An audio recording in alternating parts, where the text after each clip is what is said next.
Shalom à tous, soyez bénis dans le nom de Jésus. Père, mon âme te loue de ceux que tu m'as choisis pour annoncer la justice aux nations et la bonne nouvelle jusqu'aux confins de la terre. Merci pour les auditeurs, merci pour la grâce, dans le nom de Jésus.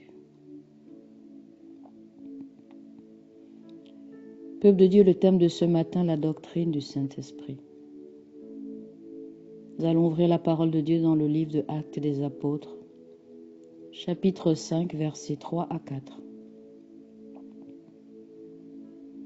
Je lis la parole de Dieu dans le nom de Jésus. Pierre lui dit, « Ananias, pourquoi Satan a-t-il rempli ton cœur, au point que tu mentes au Saint-Esprit et que tu aies retenu une partie du prix du champ? S'il n'eût pas été vendu, ne te restait-il pas? Et après qu'il a été vendu, le prix n'était-il pas à ta disposition? Comment as-tu pu mettre ton cœur en ton cœur un pareil dessein?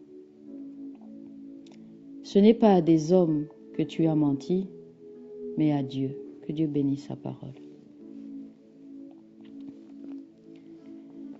Bien-aimés, nous avons besoin de la présence du Saint-Esprit pour servir le Seigneur. Oui, pour que Dieu demeure en nous, nous avons besoin de son Esprit. Dans le livre de Josué au chapitre 2, au chapitre 3 du verset 3, le Seigneur nous parle de l'arche de l'Alliance lorsque le peuple a traversé le Jourdain. Dieu était bien plus qu'une présence divine au sein de son peuple, car l'arche de l'Alliance constituait un symbole visible de sa présence auprès de ce dernier, Exode 25, verset 22, Nombre 10, verset 35. Alors qu'il lui fallait conquérir la terre promise, le Seigneur se manifesta ouvertement à travers des miracles. Quand le Seigneur demande à son peuple de se sanctifier, cet acte de consécration, Exode 19, verset 10, verset 14 à 15 aussi. Oui, la sanctification met l'accent sur le principe selon lequel Dieu n'agira puissamment en faveur de son peuple que si ce dernier est pur intérieurement et respecte sa volonté.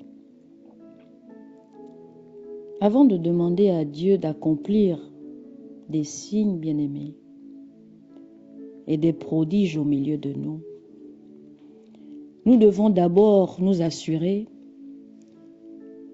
que nos cœurs sont purs et nos désirs guidés par son Esprit Saint.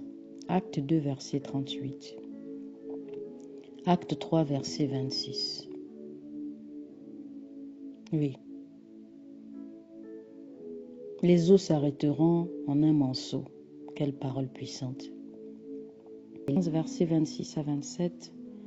1 Corinthiens 2, verset 10 à 14. Sans l'Esprit, il n'y aurait pas de puissance pour proclamer l'Évangile. Actes, chapitre 1er, verset 8.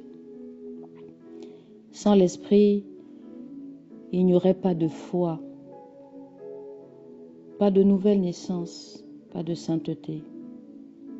Il n'y aurait aucun chrétien en ce monde. Oui, bien-aimé. Oui. Quelques enseignements fondamentaux de la Bible concernant le Saint-Esprit sont importants dans la vie du chrétien. La doctrine du Saint-Esprit est une puissance dans la vie du croyant. La personne du Saint-Esprit tout au long de l'Écriture. L'Esprit est révélé comme une personne avec une individualité propre. 2 Corinthiens 3, versets 17 à 18. Hébreux 9, verset 14. 1 Pierre 1, verset 2. C'est une personne divine comme le Père et le Fils. C'est pourquoi nous ne devons pas penser que l'Esprit n'est qu'une simple influence ou puissance. Il a des caractéristiques propres à une personne. Et le Saint-Esprit pense, bien-aimé. Il éprouve des sentiments, il a une volonté. Oui, Église. Le Saint-Esprit pense dans Romains 8, 27. Le Saint-Esprit a des sentiments dans Romains 15, verset 30. Le Saint-Esprit a une volonté dans 1 Corinthiens 12, verset 11. Le Saint-Esprit a la capacité d'aimer et d'apprécier la communion fraternelle. Alléluia. Oui, amen. Il a été envoyé par le Père afin d'emmener les croyants à avoir une relation et une communion intime avec Jésus. Jean 14, verset 16 à 18, verset 26 aussi. À la lumière de cette vérité, Église, nous devons le traiter comme une personne et le considérer comme le Dieu vivant et éternel qui demeure dans nos cœurs et qui est donc digne de louange, d'adoration, de notre amour et de notre soumission. Alléluia. Marc, chapitre 1er, verset 11. Oui, la parole sur la Trinité, le Père, le Fils et le Saint-Esprit. L'œuvre du Saint-Esprit est une œuvre parfaite et accomplie. La révélation de l'Esprit dans l'Ancien Testament. Pour une description de l'œuvre de l'Esprit de Dieu dans l'Ancien Testament, la révélation néo-testamentaire du Saint-Esprit. Le Saint-Esprit est l'agent du salut qui nous convainc de notre culpabilité. Dans Jean 16, versets 7 à 8. Le Saint-Esprit nous révèle la vérité à propos de Jésus. Dans Jean 14, verset 16, verset 26 aussi. Il nous donne la nouvelle naissance. Jean 3, verset 3 à 6. Le Saint est avec Dieu, dans l'intimité, en cherchant sa face, en tout temps, jour et nuit, sans vous lasser. Oui, le baptême dans le Saint-Esprit vous fait vivre dans une plénitude parfaite. Lorsque nous sommes baptisés dans l'Esprit, nous recevons la puissance de témoigner de Christ et d'œuvrer avec efficacité au sein de l'Église et dans le monde. Actes chapitre 1er, verset 8. Nous recevons la même onction divine que celle dont Christ et ses disciples ont été revêtus. Jean chapitre 1er, verset 32 à 33. Acte 2, verset 4. Acte chapitre 1, verset 5. Oui, celle-ci nous rend capables de proclamer la parole du Seigneur. Acte chapitre 1, verset 8. Acte 4, verset 31. Celle-ci nous permet de faire des miracles. Acte 2, verset 43. Acte 3, verset 2 à 8. Acte 5, verset 15. Acte 6, verset 8. Acte 10, verset 38. Dieu désire que les croyants de toutes les époques soient baptisés du Saint-Esprit. Acte 2, verset 39.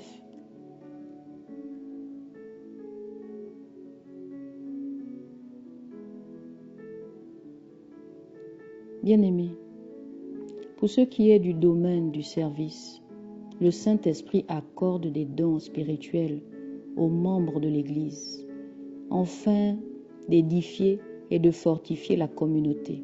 1 Corinthiens 12 à 14. Ces dons sont la manifestation de l'Esprit au travers des personnes dont il se sert pour communiquer à l'assemblée des croyants la présence de Christ. Son amour, sa vérité et les critères de justice qui lui sont propres, et ce, en vue de l'utilité commune. 1 Corinthiens 12, versets 7 à 11. Amen.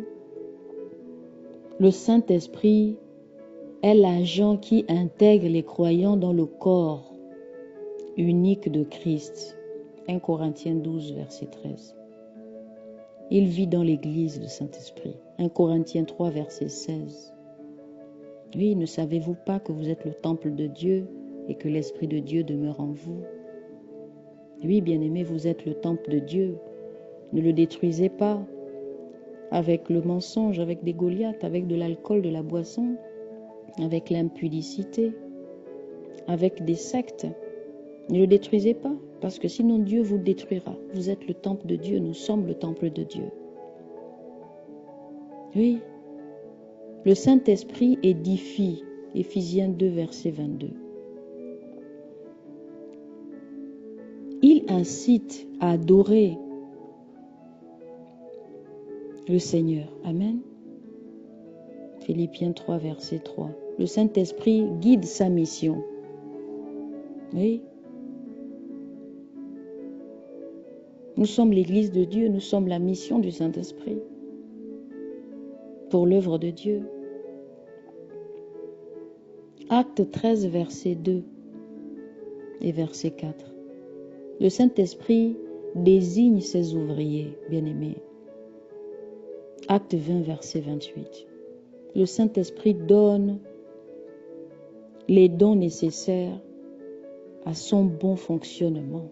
Alléluia. 1 Corinthiens 12, verset 1er à 11. Le Saint-Esprit déverse son onction sur ses prédicateurs. Acte 2, verset 14. 1 Corinthiens 2, verset 4. Oui, amen. Le Saint-Esprit garde l'Évangile. Il est le gardien de toute âme. Il est le chef suprême. Oui, il est la parole suprême. Oui, 2 Timothée 1, verset 14. Le Saint-Esprit fait valoir sa justice. Jean 16, verset 8. 1 Corinthiens 3, verset 16. 1 Corinthiens 6, verset 18 à 20. Les diverses activités de l'Esprit se complètent et ne se contredisent jamais. Les diverses facettes de l'œuvre de l'Esprit s'articulent les unes avec les autres et ne peuvent être séparées les unes des autres. Nous ne pouvons pas connaître la plénitude d'une vie nouvelle en Christ, vivre selon la justice, recevoir la puissance de témoigner pour notre Seigneur, jouir d'une communion fraternelle au sein du corps de Christ, sans être impliqué dans ces 4 réalités. Bien-aimés. Oui. Par exemple, le baptême dans le Saint-Esprit est indissociable de l'œuvre de justice que le Saint-Esprit opère en nous. Il nous incite à connaître la vérité biblique, bien-aimés, et à nous y soumettre corps et âme. Que Dieu bénisse sa parole. Je t'invite, mon frère, ma sœur, à vivre une vie étroite avec le Saint-Esprit, afin que Dieu demeure en toi et fasse des prodigues et des miracles, que tu puisses les enseigner à tes enfants, oui, de génération en génération, afin que tu puisses annoncer la justice aux nations jusqu'aux confins de la terre. Alléluia. Merci Saint-Esprit. Merci pour la localisation de ce message. Oui, Saint-Esprit, délivre-nous de nous-mêmes afin que nous puissions te suivre. Localise-nous depuis le trône de la grâce, au nom de Jésus. Alléluia. Merci Jésus.